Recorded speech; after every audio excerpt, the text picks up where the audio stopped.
Hello दोस्तों, स्वागत है आपका हमारे YouTube चैनल प्रोग्रामर लैंड में। दोस्तों, आज के इस वीडियो में जैसा कि आपने टाइटल में देख ही लिया है कि जब भी कोई बड़ा प्रोजेक्ट बनाने जाते हैं, जैसे कोई भी प्रोग्रामिंग लैंग्वेज, हम की बात नहीं कर रहे उसकी प्रोग्रामिंग लैंग्वेज की, लेकिन फिर भी हम किसी भी प्रोग्रामिंग लैंग्वेज जब भी हम कोई बड़ा प्रोजेक्ट बनाने जाते हैं तो उसके साथ कुछ मतलब प्रॉब्लम्स आती हैं, कुछ निगेटिविटी आती है और मतलब कुछ ऐसा होता है, फील होती है जिसकी वजह से हम प्रोजेक्ट में थोड़ा सा मतलब हमको क्या है ना कि एक स्ट्रगल टाइप का करना पड़ता है कि मन नहीं करता, जैसे स्टार्ट करते हैं बंद कर देते हैं, स्टार्ट करते हैं फिर बंद कर देते हैं।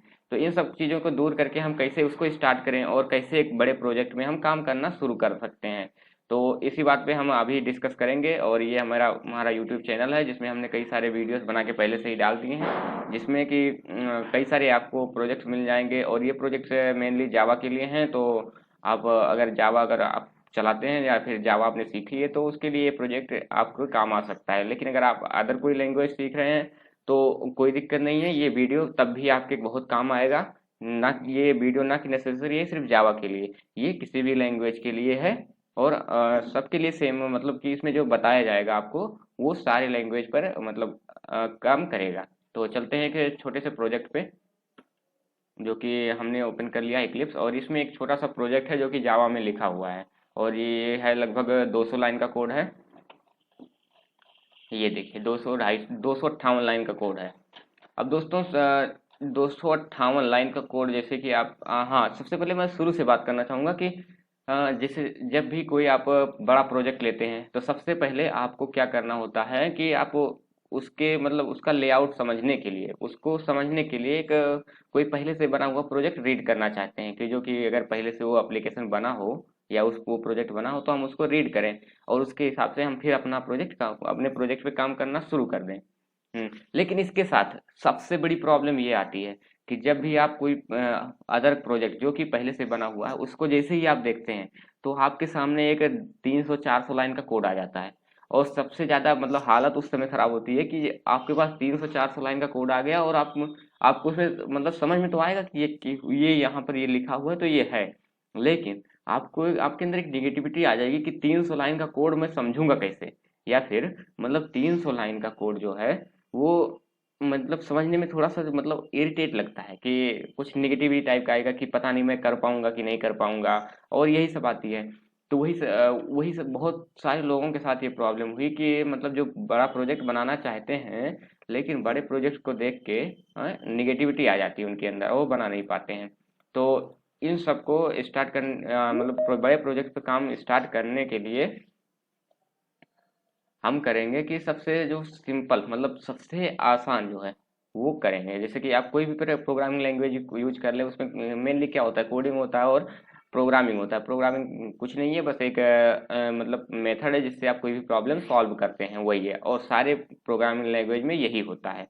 तो अगर सबसे पहले हम बात करते हैं कि हमने एक प्रोजेक्ट बनाना चाहते हैं, जैसे कि ये हमारा प्रोजेक्ट है कुछ इस तरह से, एक नोट पैड है, इसको मैं रन करता हूँ और इसको मैं ऑन कर देता हूँ। और ये देखिए ये एक नोटपैड है और कुछ नहीं है, जनरली एक नोटपैड है।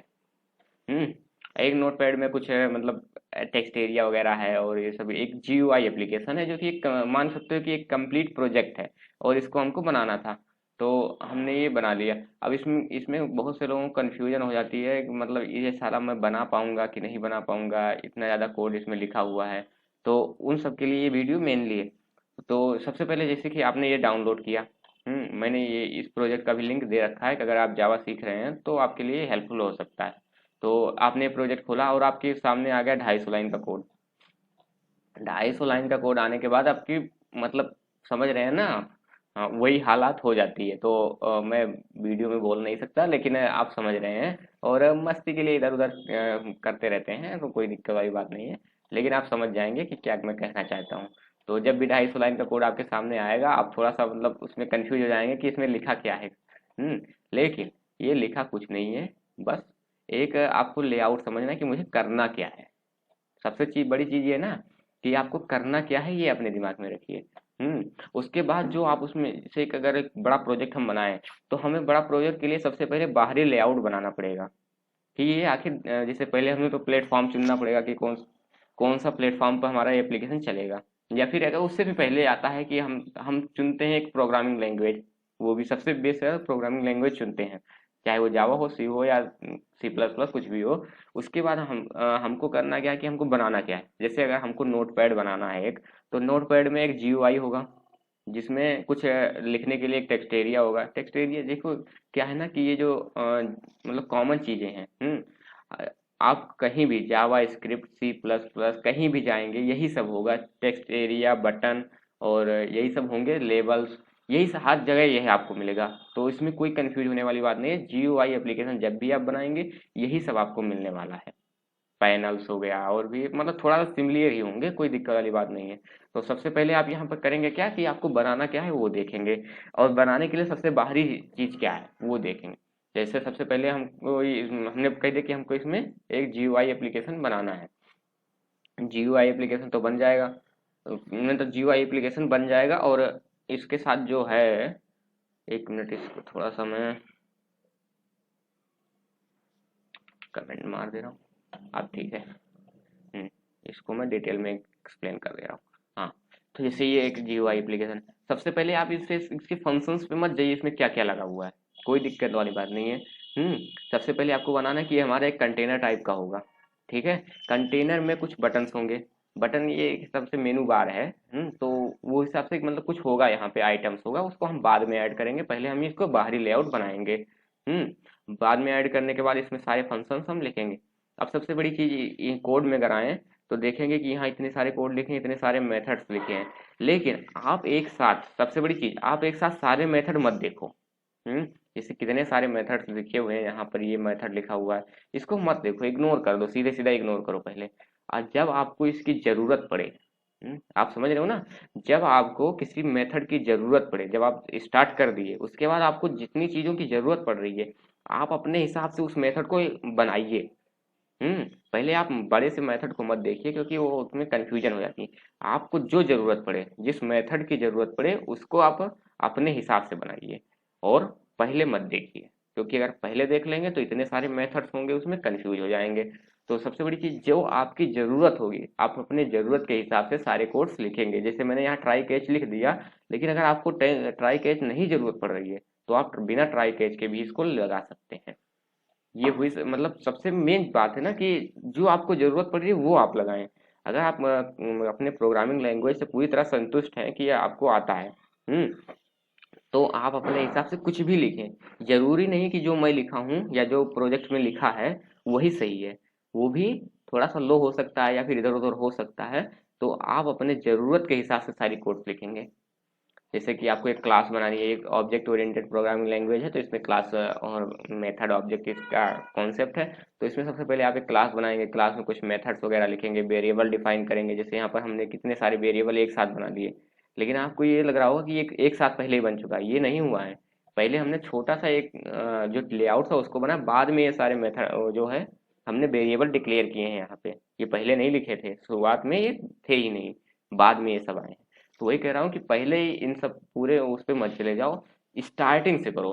अपना जो कि अपना जो करना है उसको स्टार्टिंग से करो, शुरू से लेके, शुरू से फिर एक स्टेप आगे आगे आगे ऐसे करके जितनी चीज़ों की आपकी ज़रूरत पड़े। आपको आपकी रिक्वायरमेंट है एक वेरिएबल की, आपने वेरिएबल तुरंत जाके वहाँ पर बनाया। अब वेरिएबल किस टाइप का होगा वो आपका मेथड खुद ही बता देगा कि हमको किस टाइप का वेरिएबल चाहिए। अगर मेथड के अंदर खाली यूज हो रहा है तो आप उसको अपना लोकल वेरिएबल बना दीजिए। अगर को मतलब क्लास में यूज हो रहा है तो उसको इंस्टेंस वेरिएबल बना दीजिए।